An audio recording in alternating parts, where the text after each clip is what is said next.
lo que debemos enfrentar, un capítulo complicado. Pero bueno, no es imposible. ¿Está bien? Capítulo 7 de Primera de Corintios. Página 28. Página 28. Yo uso su libro para no confundirlo, para que la cosa es compleja. No quiero usar otro material que después se les complique la cuestión. Primera de Corintios, capítulo 7. Pablo viene respondiendo inquietudes o consultas de la iglesia en Corinto. ¿Está bien? ¿Se acuerdan? Amén. Pablo había respondido sobre la unidad. Estaba el problema de la unidad, estaban con uno, con el otro. Pablo responde sobre eso. Pablo responde sobre lo que era el ser espiritual o el ser natural. Pablo respondió sobre los problemas en lo ofrendado a los ídolos. Pablo responde sobre la inmoralidad sexual en el capítulo 5. Él venía abordando todos esos temas que ya vimos son respuestas que el apóstol Pablo da a preguntas que la iglesia vierte sobre él. ¿Estamos de acuerdo con eso, verdad? Otra de las grandes cuestiones que había ahí en Corinto tiene que ver con los problemas del matrimonio. Ahí, todos los matrimonios que había en Corinto, no todos estaban en el correcto orden. Entonces, claro, lo consultan a Pablo con respecto al matrimonio, cómo tiene que ser el funcionamiento, cuál es la funcionalidad correcta del tema del matrimonio. Entonces él empieza a responder y habla sobre algunas cosas. Yo le puse en el libro, por ejemplo, este capítulo analiza los problemas del matrimonio y del hogar. En este capítulo, al igual que los anteriores, Pablo responde preguntas que los corintios le formulan a él. ¿Está bien? En el segundo párrafo le puse: el ministerio de Pablo hizo más para elevar la posición de las mujeres de lo que la gente cree. A veces uno se toma de palabras como las que Pablo dijo, que la mujer calle en la congregación, por ejemplo. A veces uno se toma de eso, ¿no? Y en realidad el trasfondo de esto y la verdad de todo esto es que Pablo elevó la persona de la mujer, la identidad de la mujer, la participación de la mujer, mucho más de lo que uno cree. Lo que él está haciendo acá es una defensa de la posesión de la mujer, porque en ese tiempo la mujer bastante conflictuado estaba el tema, o sea, no había mucha soltura, había problemas. Uno ve la iglesia de Corinto en el libro de los Hechos, por ejemplo, y se da cuenta, entre las judías, la mujer judía y la mujer gentil, había algunos desfasajes ahí en el medio. ¿Está bien? Entonces todo esto convulsionaba un poquito el ambiente. Fíjense, por ejemplo, que la mujer judía tenía su atuendo, tenía su vestimenta. ¿Está bien? A un formato netamente judío, que era lo que había aprendido. La mujer gentil tenía otra forma en su vestimenta, su posicionamiento y en su trato con los demás. La mujer judía era muy reservada, la mujer gentil era muy liberal. La mujer judía estaba acostumbrada, por ejemplo, a su vestidura, a sus vestimentas largas, a su forma, y la mujer judía, la mujer gentil, no sé, vestía ropa de 47 Street, yo por decirte algo. Entonces, claro, había conflictos ahí en el medio. Y esos conflictos relacionables entre ellos afectaban a las mismas áreas que tiene que ver con la congregación. Y el problema del matrimonio era uno de esas cuestiones. Hay tres cosas que son fundamentales que uno tiene que tener en cuenta, tiene que considerarlo muy bien a la hora de estudiar 1 Corintios 7. Número 1, miren lo que les pongo. Corinto era notoria por su inmoralidad. ¿Se acuerdan? Ahí estaba el templo de la diosa Afrodita. ¿Se acuerdan que hablamos de eso? Bueno, uno tiene, a la hora de ver la iglesia, usted no tiene que perder de vista nunca el ambiente donde la iglesia funcionaba, porque tarde o temprano todo eso afecta. Número 1, Corinto era notoria por su inmoralidad y por su falta de normas para el hogar. No había un hogar constituido, estable en Corinto. Era un rejunte de muchas cosas que no viene al caso considerarlo ahora, pero esto afectaba a la iglesia local. En segundo lugar, que Pablo se refería a problemas locales que en ese tiempo la iglesia tenía, que tal vez en el día de hoy nosotros por ahí no los tenemos. Hoy uno no le da una carta de divorcio a la mujer y la saca a la casa. Uno no hace eso. En ese tiempo había ese tipo de cosas, ¿está bien? Entonces uno tenga en cuenta, primero, Corinto era notaria por su inmoralidad, no del uno. Número dos, Pablo hace referencia a problemas que en ese tiempo fueron problemas muy puntuales. Tercer aspecto, que era un tiempo muy fuerte de persecución para los cristianos. Hoy uno tiene otra libertad y otra relación. Está bien, uno se maneja diferente. En ese tiempo los cristianos estaban perseguidos. Entonces la cosa no era fácil. Usted tenga en cuenta tres cosas que son fundamentales a la hora de empezar a ver qué es lo que Pablo decía con respecto a lo que era el matrimonio. En este capítulo, Pablo analiza tres grupos de personas distintas, ¿no? Tres grupos de personas. El primero que Pablo ataca, entre comillas, obviamente, ¿no? El primer grupo al que Pablo aborda es el de los solteros. Miren, capítulo 7, versículo 1 al 9. Y yo rescato de ahí algunas enseñanzas que deja bien plasmadas en su enseñanza. Por ejemplo, ser soltero o casado no te hace más o menos espiritual. A veces uno dice, no, un ministro tiene que estar casado. El plan ideal de Dios es que así sea, porque Él ha constituido la familia, ¿está bien? Pero el que todavía no es, no significa que es menos o más espiritual por su estado de soltería, o falta de soltería, o próximo a dejar la soltería. No importa. A uno no le hace ni más ni menos espiritual. El versículo 8 dice, digo pues a los solteros y a las viudas. Entonces él está hablando y dice cosas muy puntuales. Pablo está aconsejando a los que estaban sin cónyuges y empieza diciéndole que los creyentes no deben creerse menos espirituales justamente por ser solteros. Porque no es que a uno le falta algo al lado. Bueno, sí, algo le va a faltar en algún momento a uno, pero no afecta tu vida espiritual, tu comunión o tu intimidad con Dios, que no seas soltero o no seas soltero. ¿Está bien? Una versión traduce el versículo 1, es perfectamente apropiado, esto lo tiene usted en su libro, es una versión muy antigua, dice, es perfectamente apropiado, honorable y adecuado moralmente que un hombre viva en estricto celibato. Entonces ve que no está previsto que una persona no esté en el celibato. Él más abajo habla y le dice, si alguno tiene el don de la abstinencia para mantenerse en el celibato, bienvenido sea. Ahora, si no tiene esa capacidad, bueno, plan B, es así. ¿Está bien? Entonces él pone un parámetro muy puntual y dice, la cuestión acá es que nada se salga de su correcto lugar. Unas palabras con respecto al celibato. Miren, la Iglesia Católica Romana enseña que el celibato es una forma de vida más piadosa que el matrimonio, pero en realidad Pablo lo que enseña en el capítulo 7 es todo lo contrario. El celibato es honroso, dice Pablo, pero el matrimonio también lo es. ¿Por qué? Porque la familia la constituyó el Señor. Entonces, por lo tanto, uno tiene que hacer una defensa ¿de qué? De algo que Dios ha constituido, no otra cosa. ¿Está bien? En el versículo 7 dice que Dios les da a las personas diferentes dones.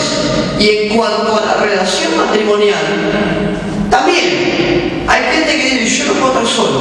Entonces, bueno, el que no pueda estar solo, haga las cosas bien y busque no estar solo. Pero el que pueda estar solo, desee estar solo y tenga la contención para estar solo, Pablo dice, bienvenido sea también. ¿Cuál es dónde está el punto de crisis ahí? El punto de crisis, hermano, está en que hay gente que puede sostener una cosa o no la puede sostener. Entonces, si yo puedo sostener algo, bienvenido sea. Ahora, si no puedo sostener una posición de celibato, como dice acá el apóstol, entonces tengo que resolver mi problema, porque tarde o temprano uno no termina bien frente a algo en lo cual uno no tiene continencia. ¿Estamos? ¿Entienden lo que lo digo, verdad? Entonces él habla y le dice, el celibato no está mal, pero el matrimonio también es honroso, tanto como el celibato. El secreto está en lo que cada uno desee y pueda sostener y que Dios haga que uno sostenga. ¿Se entiende esto también? Bueno, ¿estamos de acuerdo? Mire, Pablo afirma, página siguiente, que Dios le dio la capacidad de vivir sin matrimonio. Pablo afirma, eso es una declaración de donde dice, Dios le dio la capacidad de vivir sin matrimonio y que quisiera que todos tuvieran el mismo dominio propio. Ahora, esta declaración que usted tiene en su libro no significa, o él no dice, que porque uno esté en el celibato sea más o menos espiritual. Tiene menos responsabilidades, tiene más tiempo de pronto para invertir los sentidos. Tiene otros factores que juegan, que están en el medio, pero ni más ni menos espiritual. ¿Está bien? Ahora, hablando del matrimonio, él dice, hay razones para el matrimonio. Por ejemplo, lo principal es evitar el pecado sexual, porque Dios no creó seres sexuales. Aún Dios no creó sexuales, nos creó con intenciones, con ganas, con deseos. Dios no creó así a nosotros, y que por lo tanto, el que no tenga la contención, está bien que aspire a un matrimonio. Mejor es casarse, dice el versículo 9, que estarse quemando. ¿Entiendes el término? Entonces, antes de que los ojos se me salgan y se me queme las manos, va a valer mi caso. Ahora, si puedo tener dominio sobre eso y deseo hacerlo, está en un rostro como el otro. El tema es que cada cuestión que uno haga, lo haga de manera correcta. ¿Está bien? Ahora, él habla sobre los solteros, habla sobre el matrimonio, habla sobre la monogamia. Miren, el versículo 2, sin duda alguna, Pablo enseña sobre la monogamia. Él dice, por ejemplo, cada uno tenga su propia mujer y cada una tenga su propio marido. Ustedes dicen, pastores, que no es ninguna ciencia. No, ya sé que no es ninguna ciencia, pero a veces hay que recordárselo a la gente esto, porque uno no puede hacer cualquier cosa con votos matrimoniales. No puede hacer cualquier cosa, tiene que tener una correcta legislación. En aquel tiempo, la monogamia se había transformado como una necesidad de la iglesia local, pero tiempos atrás la monogamia no existía, porque uno tenía 2, 3, 4 mujeres. David llegó a tener 8 esposas, y era el rey David, y llegó a tener 8, y a veces los varones decimos, no podemos con una, y este puede con 8, la situación era diferente. Está bien, ¿me entiendes? La situación es diferente. Ahí el hombre hablaba, la mujer se callaba, y el hombre habla y la mujer gritaba que el hombre. Entonces genera un problema que en ese tiempo no había, porque el hombre tenía y ejercía la autoridad sobre la mujer. Entonces, frente a esta situación, Pablo les recuerda, cada uno tenga su propia mujer y cada una tenga su propio marido. El esposo y la esposa deben considerarse mutuamente cuando se trata de los privilegios del matrimonio. ¿Está bien? Entonces quiere decir que la relación ahí es compartida. No es una relación como en el Antiguo Testamento donde el hombre da una orden y la mujer acataba. Cada uno en un común acuerdo y la relación en el formato que tiene que estar. Estamos de acuerdo con eso, ¿verdad? Ahora, yo le voy a agregar algo ahí. Ese pasaje dice, cada uno tenga su propia mujer y cada uno tenga su propio marido. Un gran problema que hay en la iglesia tiene que ver con el recasamiento. Yo no me voy a ocupar hoy en profundidad de este tema, no lo voy a hacer.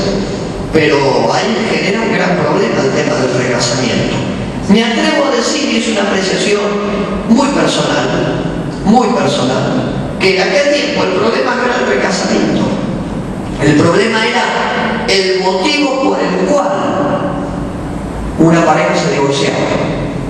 Cuando Jesús legisla, en Mateo 5:32, Mateo 19, donde él habla sobre los motivos de por qué uno puede tener la obligación de efectuar un divorcio o no. Él no habla de volver a casarse.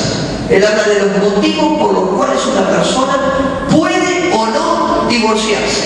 Entonces, lo que está legislando el Señor ahí es el motivo por el cual la pareja procede al divorcio o no. En ningún momento se habló del nuevo casamiento.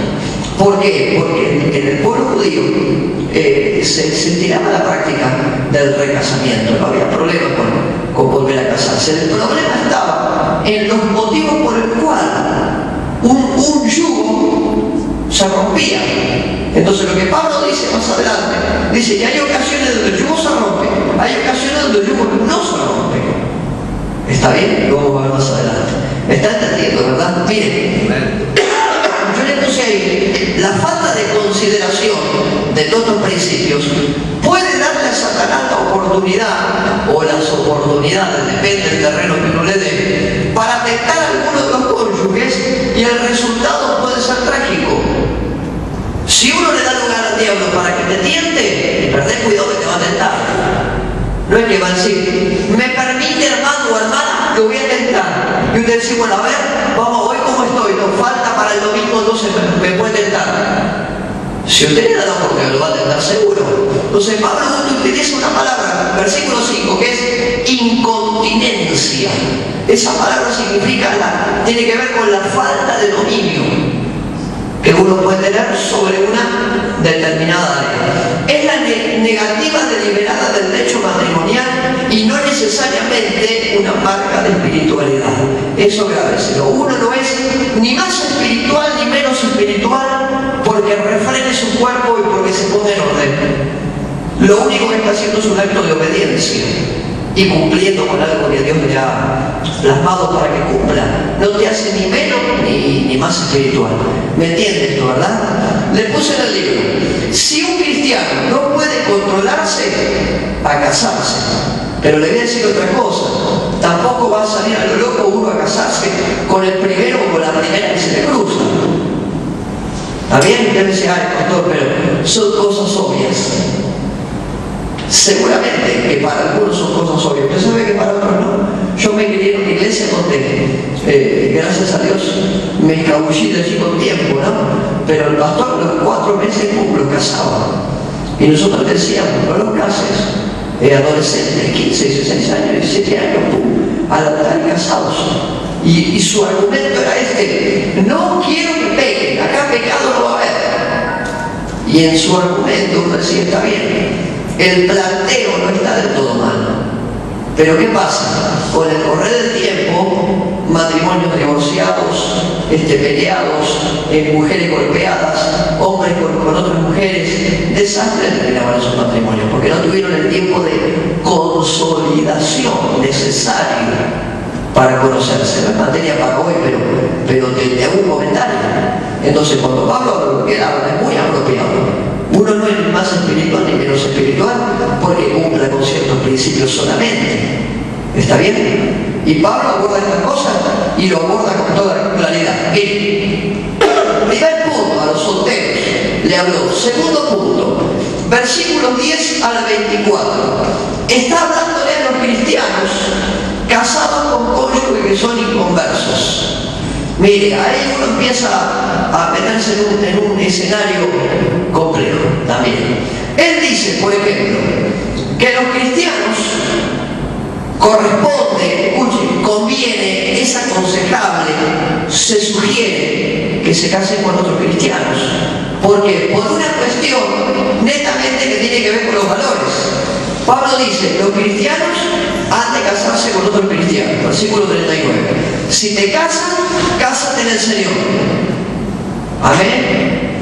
A ver, amén. Amén. ¿Por qué? Porque uno dice, ay, pero yo después le voy a predicar. Yo tengo hermanas que me hacen ese planteo, sí.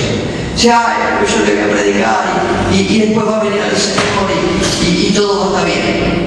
Y uno le dice, bueno, en el porcentaje que hay de 1000 y algunos pueden salir bien. Algunos, lamentablemente, ojalá todo funcionara así de bien, pero no todo funciona así de bien. Entonces Pablo, sabiendo esto y que con los tiempos las cosas suceden, él dice, el que se vaya a casar, que se case en el Señor. Entonces de esa forma ahorrar problemas. Es muy concreto el tema.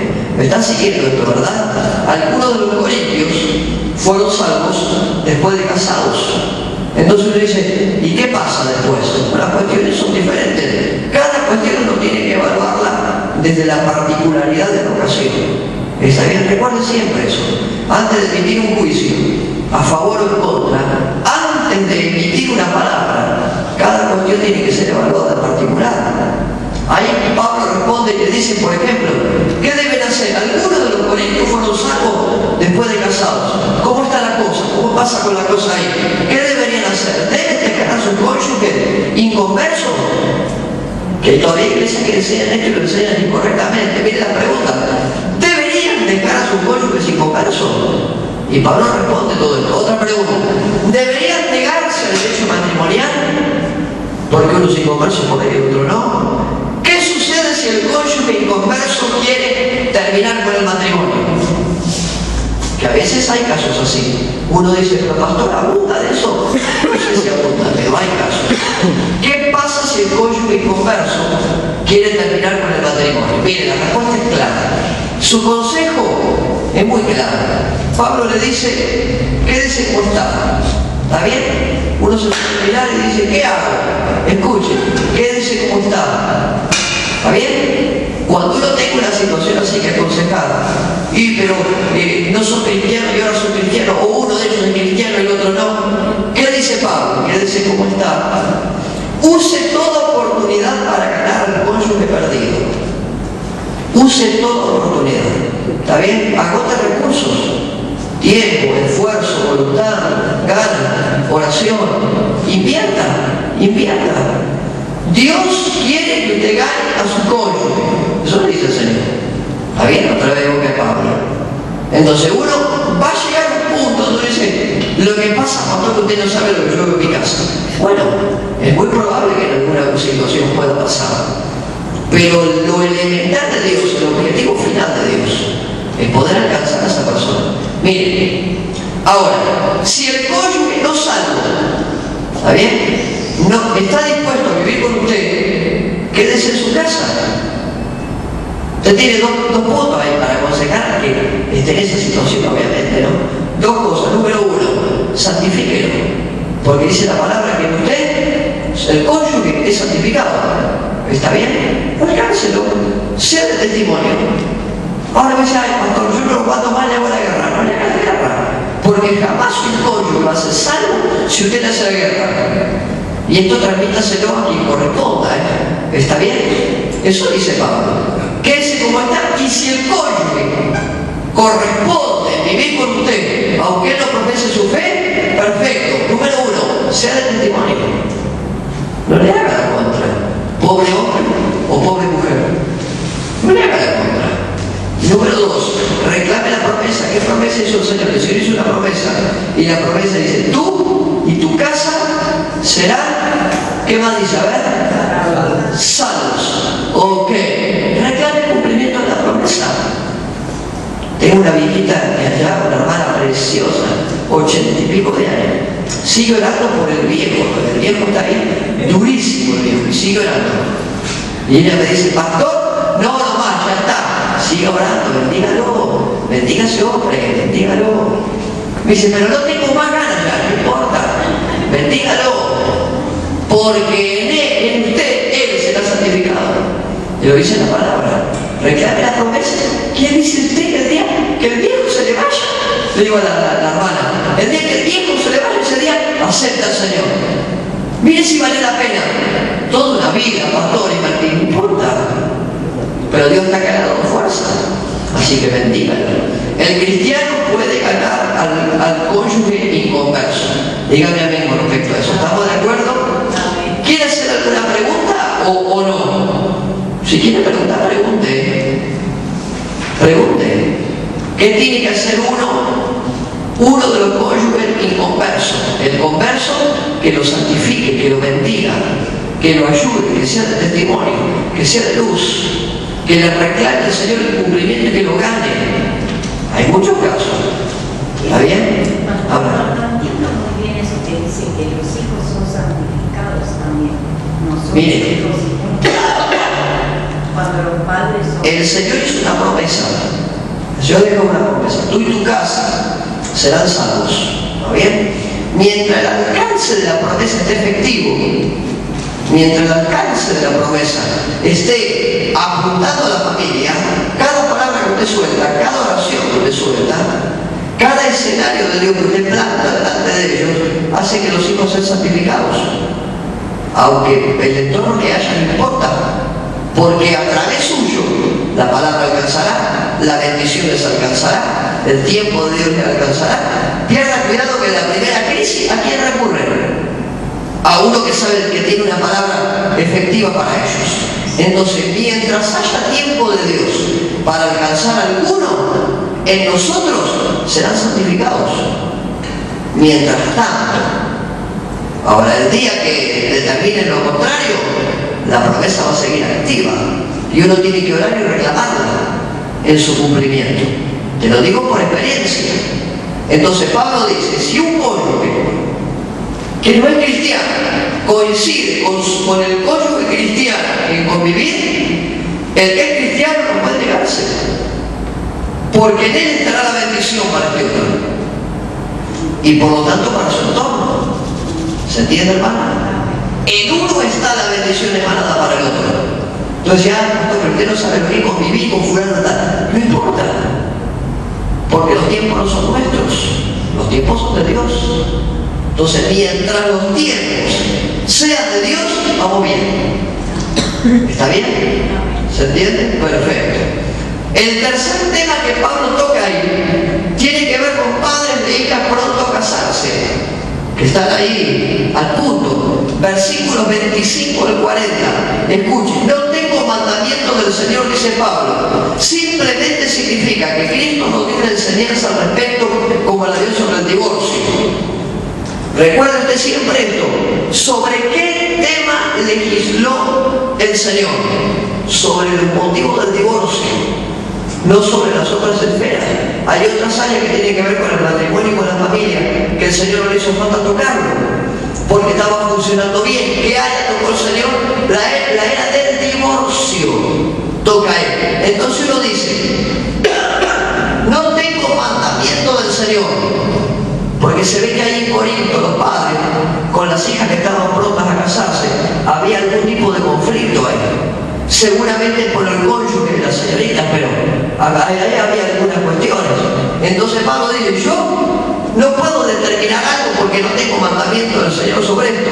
Ahora, lo que sí les digo, dijo Pablo, lo que sí les digo y les aconsejo, y él enumera algunas cuestiones que tienen que ver con los padres, ¿no? Por ejemplo, número 1, Pablo les dice que era un tiempo de fuerte inquietud. El matrimonio es un asunto serio. El matrimonio es un asunto serio. Uno no se casa para quebrar un voto matrimonial del tribunal. Entonces Pablo dice, es un tiempo de mucha inquietud, por lo tanto, tómense las cosas con calma y tranquilos. Amén. A veces me dice, sí, pero pastor, el tiempo se me pasa. Y yo, bueno, pero no te vas a morir tan tranquilo. ¿Está bien?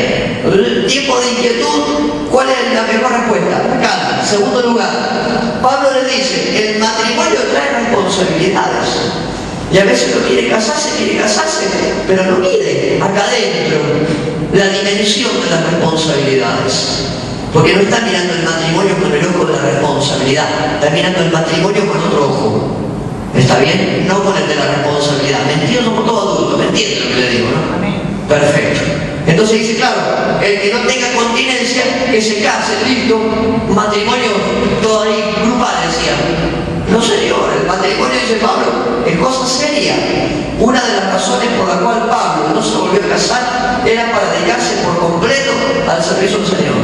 Y eso Pablo lo dice en varias epístolas. Él dice, por sobre todas las cosas, si tengo continencia, mi devoción está establecida para con el Señor. ¿Estamos de acuerdo con esto, verdad? A ver, díganme amén. Recuerda siempre esto, punto C. Cada caso es particular. Uno no puede utilizar una regla, ¿está bien? Y decir, bueno, en la regla esto va para acá y esto va para acá. Uno no puede hacer así. Pablo siempre recuerda, cada caso es particular. Les advierte que deben estar convencidos del corazón, no meramente seguir a la mayoría o tratar de parecer super espirituales.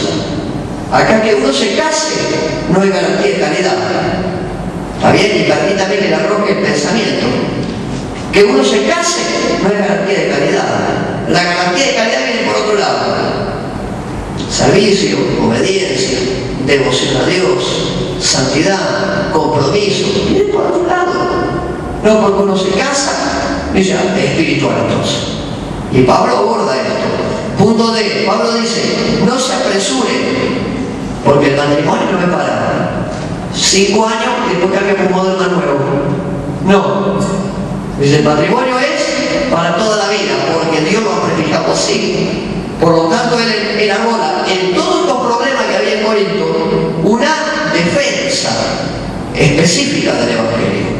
¿Está bien? Y de cómo tiene que ser la familia, hace una defensa del matrimonio y la postura de cada uno. ¿Estamos? Mire, escuchen, me está siguiendo lo que le digo, ¿verdad? Él declara cosas como esta. Si nuestro matrimonio no da resultado, uno siempre puede divorciarse. Ese pensamiento claramente todo el mundo, hoy por lo menos, como en el tiempo de los Corintios.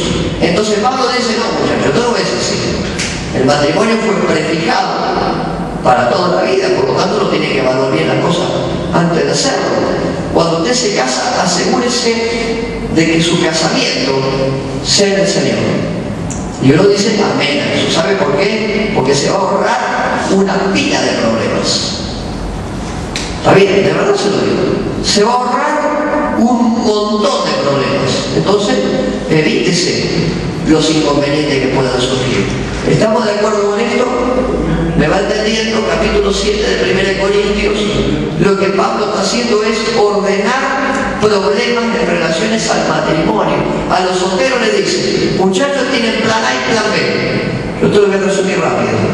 Plan A y plan B. Si tienen continencia para quedarse solos, invertir su vida en el Señor, amén, denle para adelante, plan A.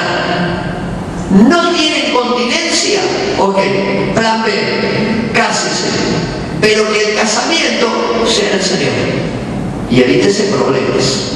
¿Está bien? Después le habla a los casados con uno de los cónyuges, el no profesante en la fe. Y él le dice, si el no profesante, que para uno dice el hereje que tiene a su lado, a veces la gente piensa de esa manera, ¿está bien? Aunque no te lo digan, el hereje que tiene a su lado, coincide con usted en respetar su fe y en quedarse con usted, perfecto.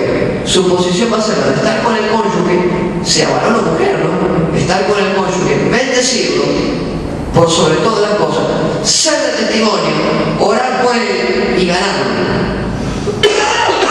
Uno pelea, discute, confronta, dice, ya te va a agarrar Dios a vos, no suelta palabras así. En vez de soltar eso, bendígalo. Aunque el otro piense que usted se está volviendo loco o loca, no importa, bendígalo. Porque una bendición soltada es una bendición que vuelve. Eso el impío no lo entiende, pero el cristiano sí lo entiende. Si no lo practica, porque se hace el bobo, pero sabe que eso es así. Una bendición soltada es una bendición que vuelve. ¿Estamos de acuerdo con esto, no? ¿Ok? Perfecto. Podemos avanzar entonces, ¿no? Pablo lo que hizo que fue reglamentar problemas internos que había en Corinto. Calcule que esta iglesia de la que estamos hablando, ahora vamos a meternos en otro tema, esa iglesia de la que estamos hablando, hermano, había permitido que uno tenga la mujer de su padre, que era lo que vimos en el capítulo 5. O sea, ¿cómo no le va a legislar el momento matrimonial? ¿Cómo tiene que ser el funcionamiento matrimonial y familiar dentro de la iglesia? Con los líos que había ahí. O sea, había que reglamentarlo eso. Y Pablo, con mucha sutileza, fíjense el capítulo 7, después leerlo tranquilo, va a ver como Pablo con mucha altura, respetando sobre todo a la persona, legisla cómo es la situación de cada uno. Amén. Eso nos enseña. Otra de las cosas que Pablo responde está en el capítulo 8 en adelante. Él analiza preguntas, te lo vuelvo a decir, lo dije al principio. Recuerden que 1 Corintios era un manojo de preguntas que los corintios le hicieron a Pablo. Te lo digo de vuelta. 1 Corintios era un manojo de preguntas que la iglesia le hizo a Pablo. Y lo que vos tenés como epístola es la respuesta de Pablo a cada pregunta. ¿Está bien? En este bloque del capítulo 8 al capítulo 10 se analizan preguntas con relación a los sacrificados de los ídolos. El problema ahí, en este punto, no era fácil. No era fácil. Porque las cosas se les mezclaban y se les mezclaban de gran manera. a los corintios. O sea, si aquello está permitido, esto también. Ahí uno tiene un texto como, por ejemplo, aquel que dice, todo me es lícito, pero no todo me conviene. ¿Se acuerdan de ese texto? Está en este bloque metido por ahí adentro. Todo me es lícito, pero no todo me conviene. Entonces, con eso de que todo me es lícito, esto, cualquier trabajo te hace ahí. Entonces Pablo tiene que atacar el tema. Era un problema serio, en especial porque la iglesia se componía, como le dije hace un rato, tanto de judíos como de gentiles. Entonces los judíos venían con una cultura y los gentiles venían con otra cultura. Las hermanas judías con las vestiduras largas, las hermanas gentiles con ropa de 47 estrellas. Los varones judíos venían con una indumentaria y los gentiles venían con, no sé, con chopas Kevington. Entonces, claro, había problemas ahí, por cultura, por religión, por formación, por todas las cosas que tenían encima. Y dentro de todo eso que tenían encima, se metían los sacrificios que había en Corinto. Y algunos tomaban de todo eso para presentarlo. La situación era como si, escuchen, quiero que lean por un minuto esto, y pues lo vas a tener ahí en el libro. Ahí está la explicación de lo que sucedía. La situación era como si la mayoría de la carne en Corinto se depositaba en los templos. Todo lo que se ofrecía, Afrodita, todo lo que iba a parar para los sacrificios, se ofrecía en los templos. El sacerdote guardaba parte de la carne, pero el resto lo usaba para fiestas privadas o se vendía en los mercados. Esa era la situación. Escuchen, a decir verdad, la carne procedente de los sacrificios, como ya la carne que venía a ser carne de segunda, ¿está bien? Se vendía a un precio más bajo, haciéndola mucho más atractiva para los cristianos pobres. Usted va al mercado y me gasta 50 pesos en un kilo de lomo, no sé, compra arroz bien y le sale 28, 26, no sé, por ahí estaba, yo fui de compra y yo ni entendía nada de lo que estaba comprando. Y fui, ¿está bien? Entonces uno dice, entre una alternativa y la otra, y ese era el planteo.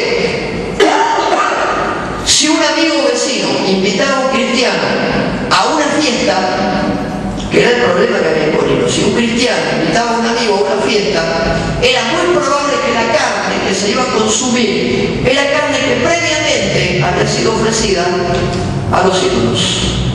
Entonces, la situación ahí no era fácil. ¿Está bien? ¿Me entiende lo que le digo, verdad? Estamos de acuerdo con eso. Entonces Pablo dice, ¿cómo puede ser que la carne ofrecida para los ídolos termine en la mesa de los cristianos? No puede ser. Y ahí comienza a desglosar un poquito la cuestión. En estos 3 capítulos, que yo no los voy a ver por razón de tiempo, porque la verdad es que nos avanza la hora, pero escuchen. En el capítulo 8, usa el ejemplo de Cristo, indica que el amor nos debe controlar de modo que no hagamos tropezar a otros. ¿Está bien? Por ejemplo, hay gente que come morcilla y hay gente que no come morcilla. Yo no la como porque no me gusta, pero no por cuestión de prejuicio. No la como porque no me gusta, pero si uno viene a mi casa, por ejemplo, y desea comerlo en mi mesa, es tu problema, comelo todo si querés. ¿Está bien? Por miramiento hacia mi hermano, que está en mi mesa. ¿Está bien? Entonces Pablo dice, por el amor que nos debe controlar, uno no tiene que hacer tropezar a otros, que fue enseñanza de Jesús. Todo eso está en el capítulo 8. ¿Estamos de acuerdo con eso, verdad? Nunca hagan tropezar a otros por una cuestión que tenga que ver muy con nosotros. Aunque usted tenga razón, puede decir, pero pastor, si tengo razón, puede tenerla, no haga tropezar a otro. ¿Está bien? Porque a veces uno hace tropezar al otro y ese otro usted no lo rescata nunca más. Y Dios le va a demandar su sangre. Entonces evitemos ciertos extremos. Esto no es permiso para que uno haga cualquier cosa o permita cualquier cosa. ¿Se entiende esto, verdad? Esto no es un permiso para que uno haga o permita cualquier cosa en su entorno. Pero hay cuestiones que tienen que ver con límites. En el capítulo 9, Pablo pone como ejemplo su propia persona, destacando que no es necesario que los cristianos usen sus derechos para ser felices. Porque Pablo, para servir a Cristo, puso a un lado incluso sus derechos legítimos. Entonces, él mire, lo que dice, él en este texto dice, yo aún siendo apóstol, nombrado por el Señor, llamado por el Señor, no por ningún hombre, llamado por el Señor, con todo mi derecho como judío y aparte como ciudadano romano. Tengo mis derechos, tengo mis derechos. Sin embargo, dejo mis derechos de lado por una premisa puntual que era la del servicio a Cristo. ¿Está bien? Entonces, que ninguna cosa que usted haga caer a otro, y no solo eso, si tiene que abstenerse usted por el bien del otro, absténgase. Ese es el sentido del 9, ¿está bien? Si yo tengo que abstener, yo por ejemplo, no tengo problema con el vino. ¿Está bien? Tengo problema con el vino. Si bien tomar una copa de vino, un vaso de vino, que sea bueno, si no tampoco te lo tomo. ¿Está bien? Muy elegido, me dice, pastor, tomamos un vasito de vino, ¿me deja que le cayó el vino? Yo te llevo la botella de vino, no hay problema. Amén, estamos de acuerdo. Ahora, si se va a sentar a mi mesa una persona que tuvo problemas con el alcohol, por ejemplo, y no puede ni olfatearlo siquiera, ¿está bien? Aunque a mí no me genere un problema, y aunque yo no tengo problema, por el bien de mi hermano tengo que hacerlo.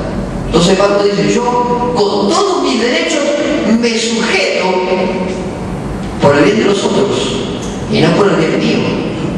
¿Está bien? ¿Se entiende lo que va? En el capítulo 10, Pablo usa como ejemplo a Israel. Ya usó en el principio la vida del Señor en el 8.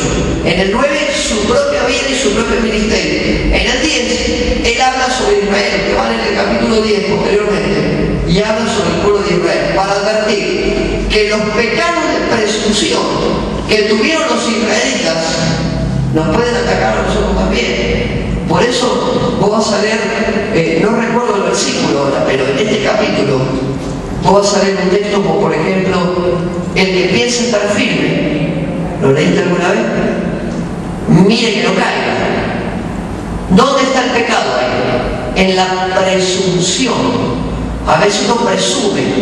¿Está bien? No, porque yo tengo 3 horas de oración más que Fernando. Déjame que te use el ejemplo. O por ahí no, pero ¿está bien? Entonces uno tiene el pecado de la presunción. Entonces Pablo dice, no haga como hizo Israel, que Israel fue un pueblo presumido en todas las cosas y no había quien lo tocara hasta que Dios le soltó la mano y lo tocó. Entonces el que piensa estar firme, mire que no caiga. Eso tiene que revalidarlo uno cuando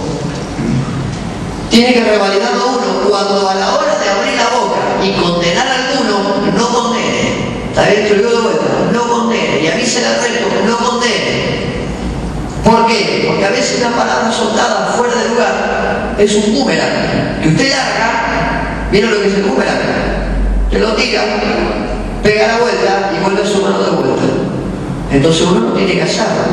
En el capítulo 8, Pablo nos presenta 4 admoniciones, 4 consejos, 4 palabras claras. Ya vamos a tomar un tiempo ahora. 4 consejos. Mire, el primero de los consejos que Pablo da en el capítulo 8 tiene que ver con su actitud. Él dice, primer consejo que les doy, considere su actitud. Considere, ¿está bien? Considere su actitud. Lo que a veces uno mira del otro puede pasarte también a vos. Dice Pablo, primer consejo, considera tu actitud, versículo 1 al 3. Segundo consejo, considere el conocimiento de su hermano. A veces tu hermano no tiene el crecimiento que uno tiene. El hermano no tiene la soltura que uno tiene. Entonces, por razón de su hermano, considerará su actitud. Segundo lugar, considerará a su hermano por sobre todas las cosas. ¿Estamos? La vida cristiana no puede vivirse en plenitud si se ignora la palabra, por ejemplo. Segundo párrafo, Pablo afirma claramente que los ídolos no son reales y que la carne que se le ofrece nunca puede lastimar a nadie, ni al cuerpo ni al espíritu. ¿Está bien? Pero el problema acá no estaba en esa carne, el problema estaba en el espíritu de lo que se hacía ahí. Vos te tomas un vasito de vino, el problema no está en tu vaso de vino, el problema está en tu entorno. Si hay alguno que le afecta, el problema está con qué motivación lo hago, porque si uno te lleva al otro y el otro te lleva al otro, decís, bueno, es lo que queda en la botellita, no lo voy a dejar ahí, ¡pum! Y dentro de una hora tomaste la botella. Entonces el problema termina siendo adictivo. Entonces Pablo dice, número uno, considere su actitud. Número dos, considere a su hermano. ¿Está bien? Él termina refrendando que el problema en sí no era la carne, sino lo que se hacía con eso. El problema no era lo que se ofrecía ahí, el elemento, el problema era el espíritu lo que se ofrecía ahí. ¿Y para qué lo usaba? ¿Me entiendes lo que le digo, verdad? ¿Estamos de acuerdo? Muy bien. Primer y segundo consejo. El tercero, escuche, el tercer consejo. Considere la conciencia. No solo si tu hermano es nuevo o no es nuevo, la conciencia de tu hermano. A veces uno habla temas que no son edificantes para otros. Para uno es normal. Por ahí para mí es normal, para vos es normal hablar ciertos temas congregacionales, pero para un tercero no es normal. ¿Está bien? Entonces, si para un tercero no es normal, cierro mi boca por una cuestión de la conciencia del hermano.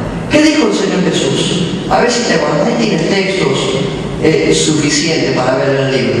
¿Qué dijo el Señor Jesús? El Señor Jesús dijo, todo lo que hacéis a uno de estos pequeñitos, a mí me lo haces.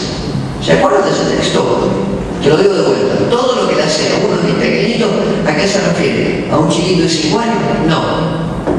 Se refiere a una persona que recién se entrega al Señor, recién entrega su vida, muy poco sabe, está dando sus primeros pasos, está tratando de crecer, no tiene la madurez que uno puede tener. ¿Está bien? Y llegar a un nivel donde uno llega. Entonces guarda. No solamente con la vida del hermano, sino con la conciencia del hermano. Mucha gente que hoy no está en la fe, o mejor dicho, no está en la congregación. Hay mucha gente que no está en la iglesia, pero que su fe está bien. Hay otros que tienen la fe afectada. Mucha gente que no está en nuestras congregaciones, no es por culpa de Dios, ni por culpa de la gente de afuera, es por nuestra responsabilidad. Por cosas que no deberíamos haber hecho y hicimos, por cosas que no deberíamos haber dicho y sin embargo dijimos, por cosas que tendríamos que haber considerado y no consideramos. ¿Está bien? La lista es larga. Pablo que dice, considera a tu hermano y no haga cosas que afecten a su conciencia. Cuarto consejo, considere a Cristo por sobre todas las cosas. Yo siempre les enseño lo mío. Cada vez que usted vaya a dar un paso, haga una pregunta. Cuando vaya a dar un paso, haga una pregunta. Pero de verdad te lo digo, pregúntese, ¿qué haría Cristo en mi lugar? ¿Qué haría el Señor en mi lugar? Entonces, si usted encuentra la respuesta a qué haría el Señor en mi lugar, muchas de las cosas que no hacemos, por ahí las haríamos.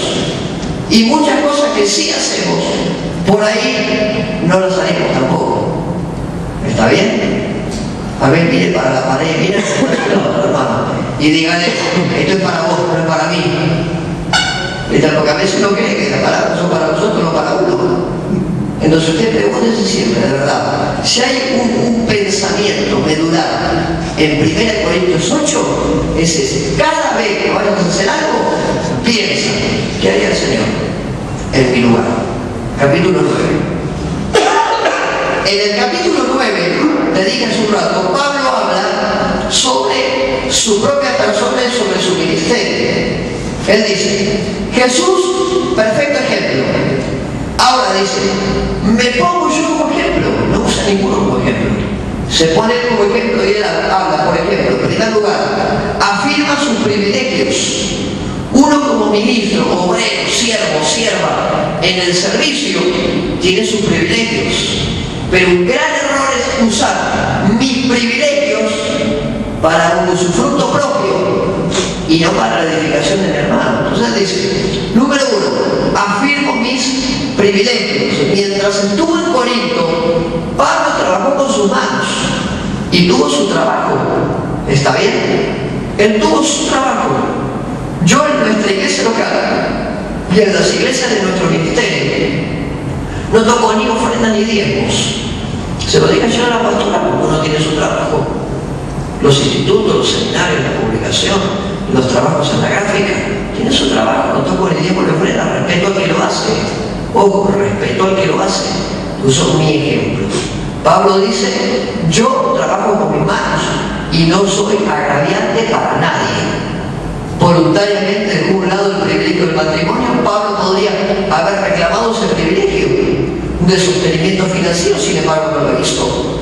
Y él se pone como ejemplo de consideración para los demás. Por ejemplo, Pablo afirma su apostolado en términos inequívocos. O sea, él dice, a mí me llamó como apóstol el Señor, punto, y no hay vuelta ahí. Sus mejores credenciales. Fue llamado a su apostolado por el Cristo resucitado y glorificado. Su obra y su ministerio en Corinto estaban probados. Su apostolado en la ciudad estaba probado. Entonces dice, ¿quieren un ejemplo? Mírenme a otros apóstoles y obreros. Punto B, él habla sobre la conducta humana. Y él dice, en el ejemplo de los soldados, ningún soldado se mantenía, sino que recibía provisiones y salarios de su gobierno. Él habla en el 9, él usa la figura del soldado. Habla del agricultor, el agricultor se esfuerza en la viña, tiene el privilegio de comer de su fruto. Por lo tanto, lo que le estaba mostrando a la iglesia, que la iglesia tenía que tener otra posición, otra actitud frente a lo que pasaba ahí y frente a la gente que estaba al frente de ellos. Tenían que tener otra actitud. ¿Entiende lo que le digo? Punto C. Él habla sobre la ley del Antiguo Testamento.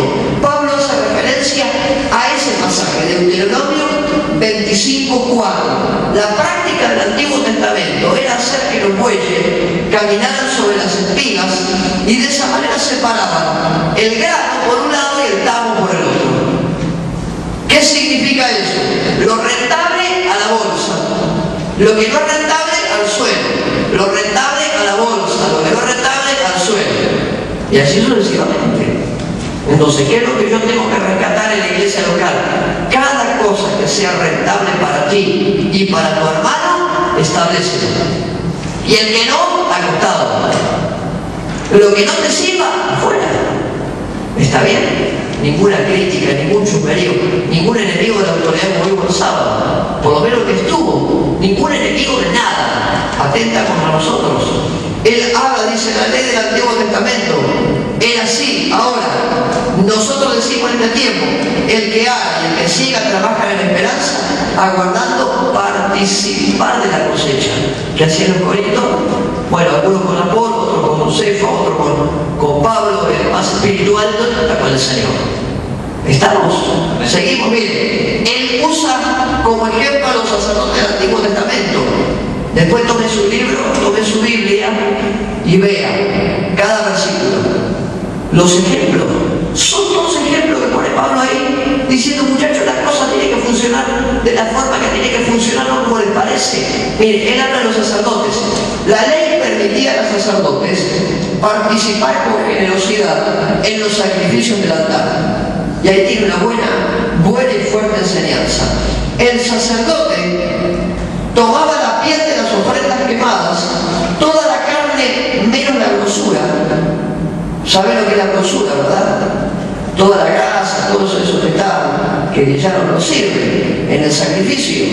Tomaba toda la carne menos la grosura de la ofrenda por el pecado y las ofrendas por las transgresiones.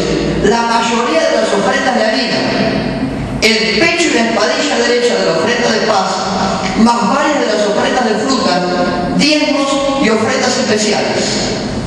Todo eso que usted ve ahí, todo esto era derecho del sacerdote.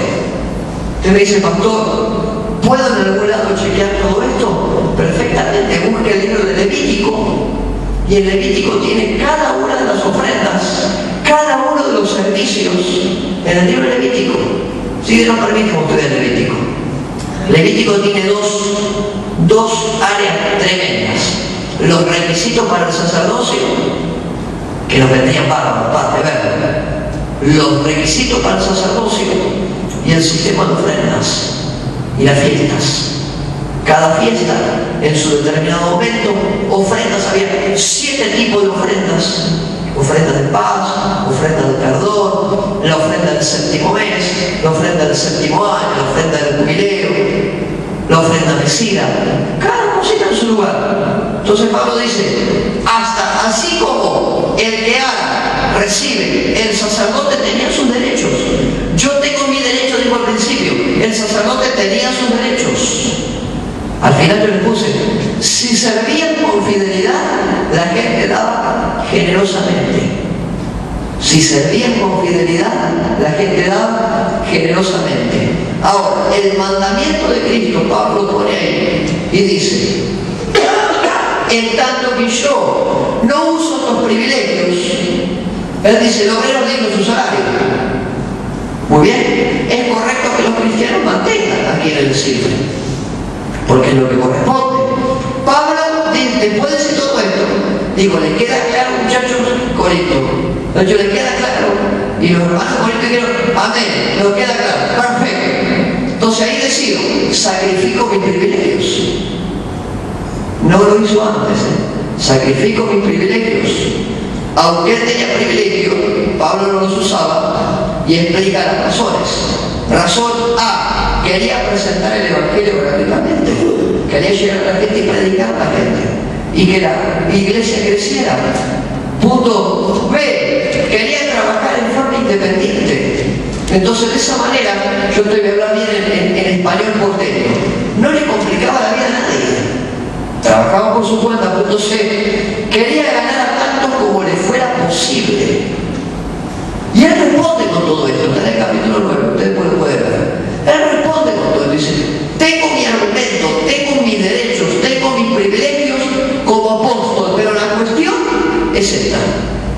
Y lo pone bien en claro, y lo mantiene bien en alto. Punto D, quería ganar una recompensa duradera. Mi hermano, la recompensa duradera, ¿de dónde viene? De Dios viene. No viene de ningún otro lado. ¿Está? ¿De dónde viene? De Dios. Y Pablo termina toda su ponencia hablando de los privilegios diciendo, mi mejor recompensa, muchachos, no viene de ustedes, viene de Dios. Y eso está por sobre todas las cosas. Y la gente le dijo, amén. ¿Qué le va a decir? Tómese un descanso, seguimos en el segundo bloque.